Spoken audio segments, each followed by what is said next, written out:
So I want to introduce to you today the three top pasture harvest guys in the group. Fred Williams, Fred and Chris have done 17.7 tonnes dry matter a hectare. Trace Pricemore has done 17.5, and Hayden Stokes is 17.3 tonnes dry matter per hectare. So this is a phenomenal pasture harvest, which is obviously related to their profit. And we know how important pasture harvest is, and you don't get it unless you're mad. So MAD is meticulous attention to detail.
I'm Chris Williams. I currently work in joint venture with my dad at Glengarry Jerseys.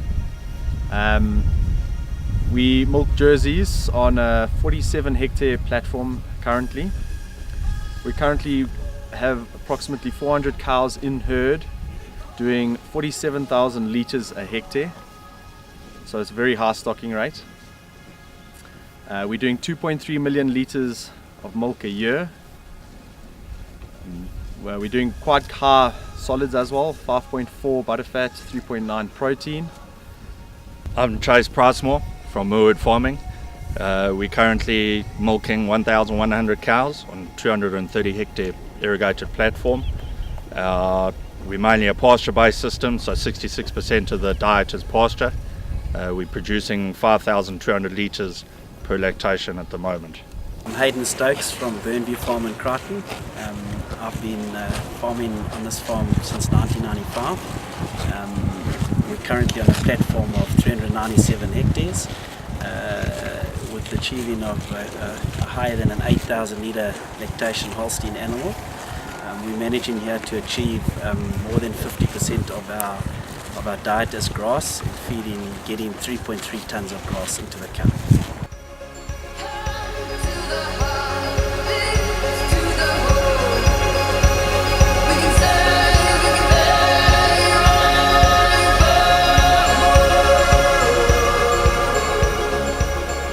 Soil fertility, certainly a huge role. A couple of years ago our soils weren't that great, and we've invested a lot of money in the last 2 or 3 years, and the results are showing now with the good pastures coming through, so it plays a huge role. Soil fertility plays a massive role to the pasture harvest on Burnview. I've been concentrating on getting my phosphate levels above 30 and my K levels above 150. We've also got a very strict lambing program. What's been difficult is that I came to a small platform on this farm with high P's, but the growth we've had, all the extra land, it's taken years to get the P levels up to 30, and I found that the pastures only start performing above 20. The K goes for saying for itself, a similar thing. It doesn't seem to perform of any levels under 150. If anything on this farm we've had a hassle with is high acidity, so I've spent lots of money on lime, getting the acid stats to 0 or 1, and I've got a liming plan that I do on the farm which generally works out that they get lime every 3 years. Soil fertility. Rob, I think it plays a key role in pasture harvest. Careful planning of liming, gypsum and fertilizer is a key importance in getting the most out of the soil, so therefore you get the most out of your pasture.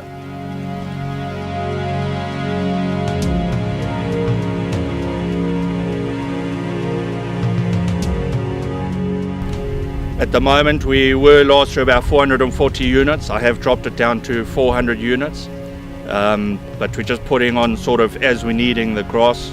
Usually every second grazing we put on about 100 kgs of urea.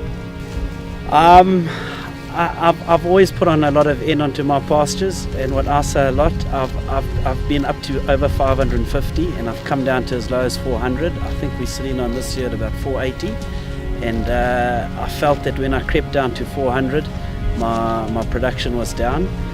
It's saying that I toy with every year.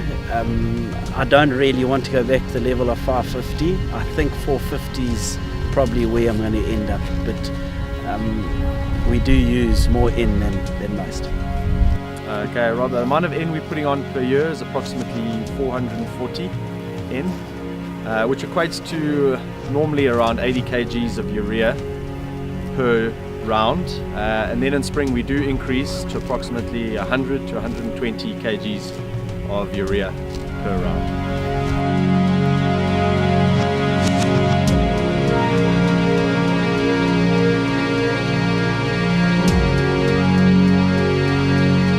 The irrigation, my biggest philosophy is being in the lands, kicking the dirt yourself, seeing what's there. I do have pasture probes that we've had in the last 2 years, so I do use them as a guideline, but certainly being on the ground and seeing what's going on, I follow my gut.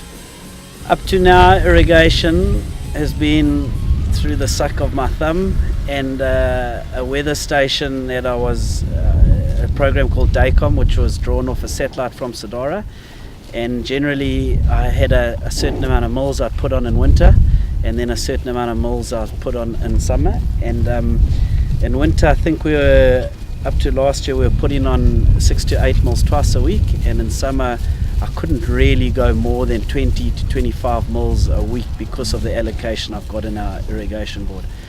Since doing that, I've installed probes, and the probes are showing a huge saving with water and Eskom. This winter we've had a much warmer winter, and I see that I'm down to putting on 6 to 8 mils every 10 days. And then I've also just installed my own weather station, and it's predicting for this farm, and it's too new to comment on that, but it's looking like it's going to help, and it's linked to the probes. How do we schedule our irrigation? We don't have the tools a lot of farmers do with regards to center pivots and that. We have a dragline system, so I have to follow my staff very closely with regards to that. We try and put down 25 mils of water per week.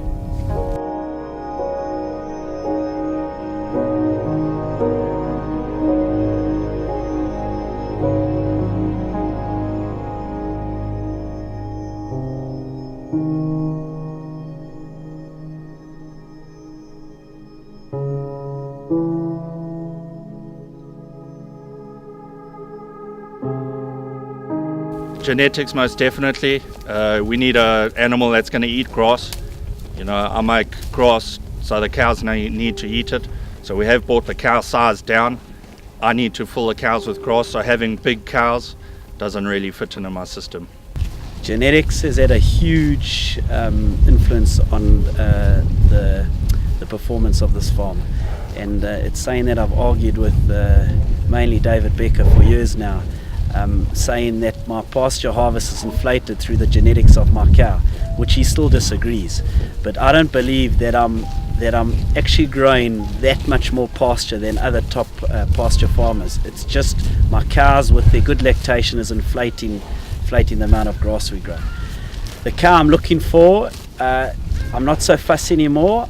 Initially I had a cow that was way exceeded 650 kgs. At the current heifer farm we're on about 540 kgs average, and here we're sitting on about 100 kgs more than that, about 630 if I could be corrected now, I'm not sure. And I'm just looking for a cow now that's got that won't sort of drop my lactation, but it needs to have all the functional traits to keep it long lasting in the herd, and we're obviously targeting some more fat in the herd. Are genetics controversial these days? Or Rob, we look for a very high genetic merit cow. With we look for balance. So a cow must be balanced with milk production, solids, and health traits. So with the Jerseys, obviously highly efficient cows, but we do want that balance, and but we do look for very high. We look for the better high genetic merit cows.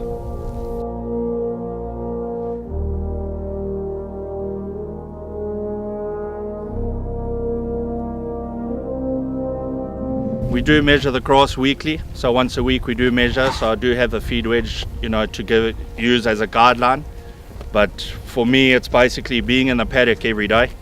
I do the allocations for the cows themselves with the herd boys. We strip graze, so normally 3 or 4 allocations a day.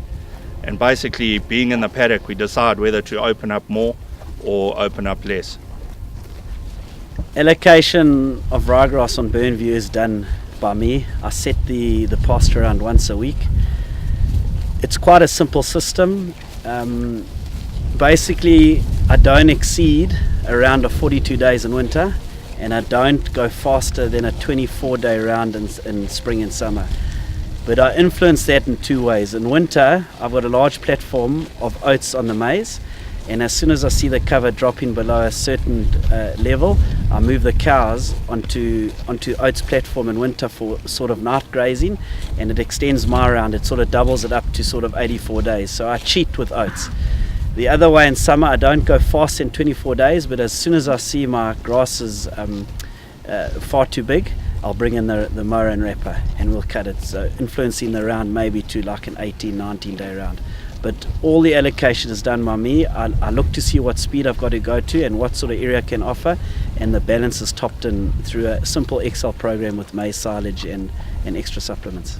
The allocation for the cows on a daily basis, again, seeing as we don't have center pivots and we have very small and not square lands, we have to follow that very closely. I use 4th quadrant and the wedge as a very good management tool to forecast what's coming up. We try and use the cows as a gauge on a daily basis to see how much they need, and if the cows look like they need more, we cut more.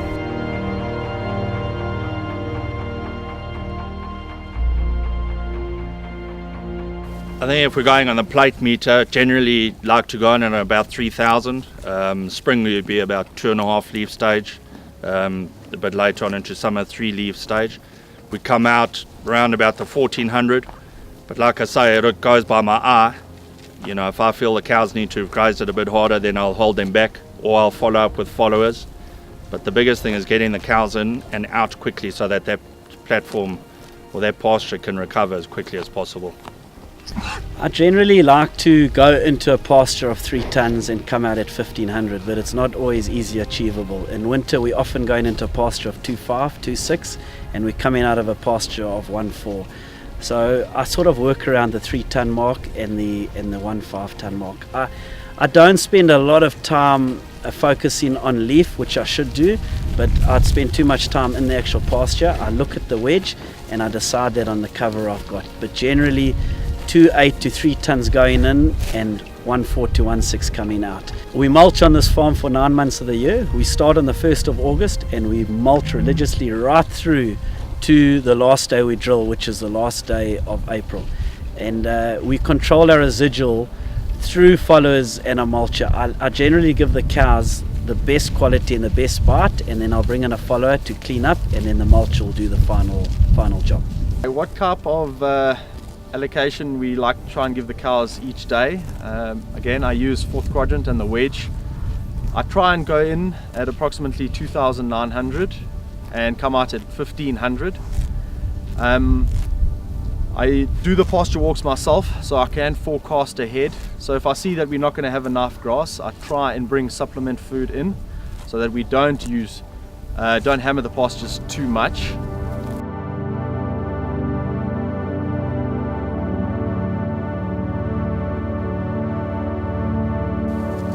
Yeah, certainly being in New Zealand and having done the work myself, you know, physically being on the ground and doing the milking made a huge difference to how I manage things now.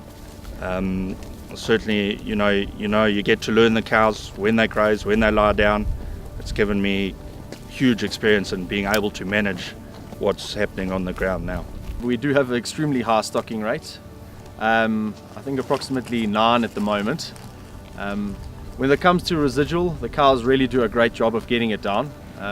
We don't have the problem of having to mulch too often or bringing in followers to clean up after the cows.